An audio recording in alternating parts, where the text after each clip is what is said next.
Hello students, তোমাদের সকলকে স্বাগত। আজকে তোমাদের সেকেন্ড ইউনিট টেস্টের ক্লাস 6-এর রায় ও মার্টিন প্রশ্নবিচিত্রার ইতিহাস বিষয়ের মডেল সেট 6 করে দেখাবো। তো চলো শুরু করা যাক। তার আগে বলে দিই, তোমরা যদি চ্যানেলে নতুন হয়ে থাকো তাহলে চ্যানেলটিকে অবশ্যই সাবস্ক্রাইব করে দিবে। একের দাগে কী আছে, সঠিক উত্তরটি নির্বাচন করো। ভরত গোষ্ঠীর রাজা ছিলেন অপশান সি সুদাস। পরের প্রশ্ন কী আছে, শেষ নন্দ রাজা ছিলেন অপশান বি ধননন্দ। পরের প্রশ্ন কি আছে, অশোকের সময় মৌর্যদের রাজধানী ছিল অপশান এ পাটলিপুত্র। কি হবে? পাটলিপুত্র। পরের প্রশ্ন কি আছে, শকাব্দ গণনা শুরু হয় অপশান বি 78 খ্রিস্টাব্দে। পরের প্রশ্ন কি আছে, লালন্দা মহাবিহার নির্মাণ করেন অপশান সি প্রথম কুমারগুপ্ত। কি হবে? প্রথম কুমারগুপ্ত। চলো এবার পরের প্রশ্ন কি আছে, কুষাণ রাজাদের রাজধানী ছিল অপশান বি পেশাওয়ার। পরের প্রশ্ন কি আছে, চন্দ্রগুপ্ত মৌর্যের পরে সিংহাসনে বসেন অপশান এ বিন্দুসার। পরের প্রশ্ন কি আছে, হাতিগুম্ফা শিলালেখ থেকে যে রাজার সম্পর্কে জানা যায় তিনি হলেন অপশান বি খারবেল। কি হবে? খারবেল। চলো এবার দুয়ের দাগে দেখে নিই। শূন্যস্থান পূরণ করো। ড্যাশ শব্দ থেকে এসেছে বেদ শব্দটি। উত্তর হবে কি বিদ। পরের প্রশ্ন কি আছে, বেদের অপর নাম ড্যাশ। উত্তর হবে কি শ্রুতি। পরের প্রশ্ন কি আছে, দক্ষিণ ভারতে অবস্থিত একমাত্র মহাজন পথটির নাম হলো ড্যাশ। উত্তর হবে কি অসমক। কি হবে? অসমক। পরের প্রশ্ন কি আছে, জৈন ধর্মে মোট ড্যাশ জন তীর্থঙ্কর ছিলেন। উত্তর হবে কি 24 জন। কি হবে? 24 জন।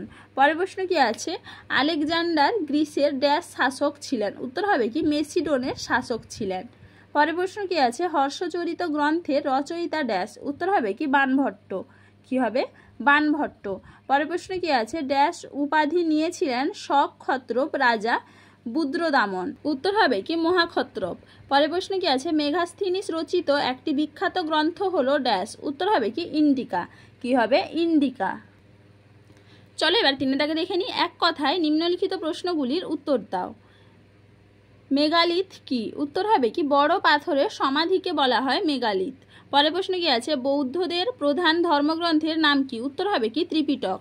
পরের প্রশ্ন কি আছে, অশোক কার কাছ থেকে বৌদ্ধ ধর্মে দীক্ষা গ্রহণ করেন? উত্তর হবে কি উপগুপ্ত। পরের প্রশ্ন কি আছে, শিলাদিত্য কার উপাধি ছিল? উত্তর হবে কি হর্ষবর্ধনের। কি হবে? হর্ষবর্ধনের। পরের প্রশ্ন কি আছে, শেষ মৌর্য সম্রাটের নাম কি? উত্তর হবে কি বৃহদ্রথ। পরের প্রশ্ন কি আছে, সুয়ানজাং এর ভ্রমণ বৃত্তান্তমূলক গ্রন্থের নাম কি? উত্তর হবে কি সিইউ কি। পরের প্রশ্ন কি আছে, গুপ্ত সাম্রাজ্যের শ্রেষ্ঠ শাসক কে ছিলেন? উত্তর হবে কি সমুদ্রগুপ্ত। পরের প্রশ্ন কি আছে, বাণভট্ট কার সভাকবি ছিলেন? উত্তর হবে কি হর্ষবর্ধনের। চলো এবারে চারের দাগে দেখে নিই। 2-3টি বাক্যে নিম্নলিখিত প্রশ্নগুলির উত্তর দাও। প্রাচীন ভারতের রাজারা যে সব যজ্ঞ করতেন তার মধ্যে যে কোনো দুটি যজ্ঞের নাম লেখো। উত্তর হবে কি রাজসূয়, অশ্বমেধ, বাজপেয়। পরের প্রশ্ন কি আছে, ষোড়শ মহাজন পদের অন্তর্গত যে কোনো দুটি প্রজাতান্ত্রিক রাজ্যের নাম লেখো। উত্তর হবে কি বজ্জী ও মল্ল। পরের প্রশ্ন কি আছে, জৈন ধর্মে চতুর্জাম কি? এটা তোমাদের রায় মার্টিন সহায়িকায় 90 পেজে 23 নম্বর প্রশ্নের উত্তর দেখবে, সেখান থেকে তোমরা পেয়ে যাবে, সেখান থেকে দেখে নিবে। তাহলে দেখো স্টুডেন্টস, এখানে তোমাদের প্রশ্নগুলির উত্তর কত নম্বর পেজে কত নম্বর প্রশ্নের উত্তর সেটা লিখে দেওয়া আছে, তোমরা একটু দেখে নাও। চলো আজকে এইটুকুই, দেখা হচ্ছে পরের ভিডিওতে।